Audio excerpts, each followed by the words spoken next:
اعوذ باللہ من الشیطان اللعین الرجیم بسم اللہ الرحمن الرحیم اللہم صلی اللہ محمد و آل محمد۔ السلام علیکم ورحمۃ اللہ وبرکاتہ۔ ناظرین، میں ہوں حسن عباس، آپ کو اپنے چینل میں خوش آمدید کرتا ہوں اور امید کرتا ہوں کہ آپ خیریت سے ہوں گے۔ آج کا ہمارا موضوع آل فرعون پر آنے والے مختلف عذاب اور اللہ تعالیٰ کے ان پر ان عذاب کے آنے کے باوجود ان کا باز نہ آنا۔ یہ میں چار معصومین علیہ السلام کے فرامین کی روشنی میں کتاب تفسیر نور الثقلین سے، جس کے مفسر محدث جلیل العلماء الخبیر الشیخ عبدالعلی الحویزی ہیں، اس سے پڑھ کر آپ کو سناؤں گا۔ اس کتاب کا ٹائٹل پیج اور وہ صفحات جن سے پڑھ کر سناؤں گا ان کے پیج نمبر ریفرنس کے طور پر اس ویڈیو کے شروع میں موجود ہیں، آپ استفادہ کر سکتے ہیں۔ ناظرین، اگر آپ نے ابھی تک اس چینل کو سبسکرائب نہیں کیا ہے تو چینل کو سبسکرائب ضرور کریں تاکہ آگے آنے والی ویڈیوز آپ تک بآسانی پہنچ سکیں۔ بسم اللہ الرحمن الرحیم۔ حضرت امام جعفر صادق علیہ السلام سے منقول ہے کہ انہوں نے فرمایا، جب جادوگروں نے فرعون کے دربار میں اسلام قبول کیا تو فرعون کو اس سے شکست فاش ہوئی، مگر اس واضح شکست کے باوجود فرعون اور اس کی قوم کفر و انکار پر ہی قائم رہی۔ اس دوران حامان نے فرعون کو مشورہ دیا کہ جو بھی موسیٰ علیہ السلام پر ایمان لائے اور اس کے دین کی تائید کرے تو اسے قید کر دو۔ فرعون نے حامان کی اس تصویر کو سراہا اور جتنے اسرائیلی ایمان لائے تھے اس نے سب کو زندان میں ڈال دیا۔ اس کے بعد اللہ نے آل فرعون پر قحط نازل کیا اور پھلوں کی کمی سے ان پر آزمائش نازل کی۔ اس کے بعد اللہ نے ان پر پانی کا طوفان بھیجا جس سے ان کے گھر برباد ہو گئے اور اتنے تنگ ہوئے کہ انہیں شہر چھوڑ کر باہر صحرا میں خیمے لگانے پڑے۔ ان کے گھروں میں پانی بھر گیا، لیکن طوفان کا پانی کسی بھی اسرائیلی کے گھر میں داخل نہ ہوا۔ پانی کی وجہ سے ان کے گھر ہی منہدم نہیں ہوئے تھے بلکہ وہ اس سال اپنی فصلیں بھی کاشت نہ کر سکے۔ فرعون اور اس کے مخالف افراد نے حضرت موسیٰ علیہ السلام سے رابطہ کیا اور کہا کہ آپ اپنے خدا سے دعا مانگیں، وہ ہم سے بارش اور طوفان کا سلسلہ روک دے۔ ہم وعدہ کرتے ہیں کہ ہم آپ پر ایمان لائیں گے اور بنی اسرائیل کو بھی آزاد کر دیں گے۔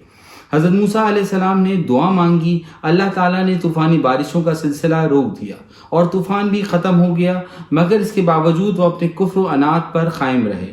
حامان نے فرعون سے کہا، اگر آپ نے بنی اسرائیل کو آزادی دے دی تو موسیٰ علیہ السلام آپ پر غالب آ جائیں گے اور آپ کی حکومت اور سلطنت ختم ہو جائے گی۔ فرعون نے حامان کی تجویز پر عمل کیا اور بنی اسرائیل کو رہا کرنے سے انکار کر دیا۔ اس سال خوب گھاس پیدا ہوئی اور اچھی فصلات پیدا ہوئیں۔ جب آل فرعون نے اپنے کھیتوں کو لہلہاتا ہوا دیکھا تو انہوں نے کہا کہ ہم تو سمجھے تھے کہ طوفان اور بارشیں عذاب تھیں، دراصل یہ عذاب نہیں تھا، یہ تو ہمارے لیے رحمت کا پیغام تھا۔ اللہ تعالیٰ کو ان کی یہ بات پسند نہیں آئی، ان کی فصلات پر ٹڈی دل کو بھیج دیا جس نے ایک ہفتے کے اندر اندر ان کی فصلات کو اجاڑ کر رکھ دیا اور ان کے درختوں کی کھال تک چٹ کر گئے۔ ٹڈی دل کے وقت خدا کا کرشمہ یہ ہوا کہ کسی بھی اسرائیلی کے گھر میں ٹڈی دل داخل نہ ہوا۔ جب فرعون اور اس کی قوم نے یہ بربادی دیکھی تو انہوں نے موسیٰ علیہ السلام سے کہا کہ خدا را ہمیں اس بلائے ناگہانی سے بچائیں، اور ہم وعدہ کرتے ہیں کہ ہم آپ پر ایمان لائیں گے اور بنی اسرائیل کو آزادی دیں گے۔ حضرت موسیٰ علیہ السلام شہر سے باہر آئے اور آپ نے اپنے عصا کے ساتھ مشرق و مغرب کی طرف اشارہ کیا۔ اس کے بعد ٹڈی دل جہاں سے آیا تھا وہاں چلا گیا اور پورے علاقے میں ٹڈی دل کا نام و نشان تک دکھائی نہ دیتا تھا، مگر اس کے باوجود فرعون نے اسرائیلیوں کو آزادی نہ دی۔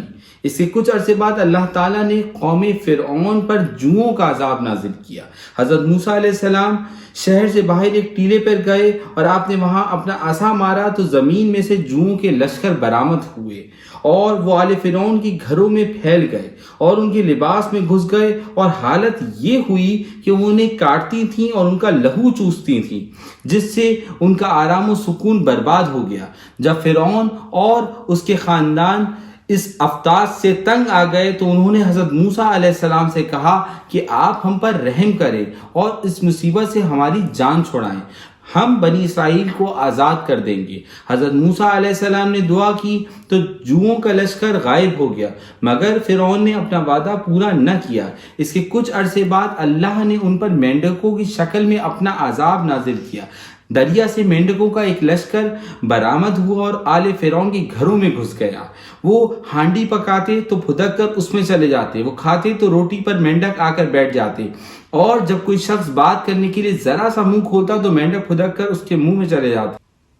اس عذاب سے ان کی چیخیں نکل گئیں اور انہوں نے رو رو کر حضرت موسیٰ سے کہا کہ خدا را اس عذاب سے ہماری جان چھڑائیں، ہم آپ پر ایمان لائیں گے اور بنی اسرائیل کو آزادی دیں گے۔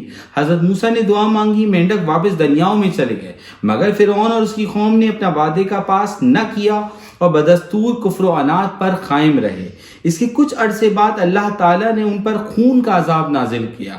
نیل کا پانی خاندان فرعون کے لیے خون کی شکل اختیار کر گیا۔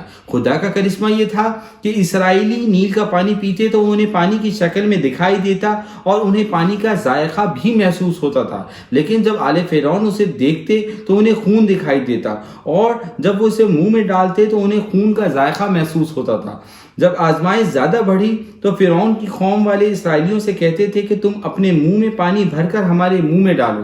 پانی جب تک اسرائیلی کے منہ میں ہوتا اس وقت تک وہ پانی ہی ہوتا، اور جب وہ اپنے منہ سے قبطیوں کے منہ میں ڈالتا تو وہ خون بن جاتا تھا۔ فرعون نے کئی دن تک پیاس بجھانے کے لیے درختوں کے تازہ پتے چبائے، لیکن جب ان کا پانی اس کے منہ میں جاتا تو وہ خون بن جاتا تھا۔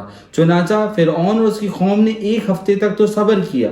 اس کے بعد انہوں نے حضرت موسیٰ علیہ السلام سے درخواست کی کہ خدا را ہمیں اس مصیبت سے نجات دلائیں، ہم آپ پر ایمان لائیں گے اور بنی اسرائیل کو آزادی دیں گے۔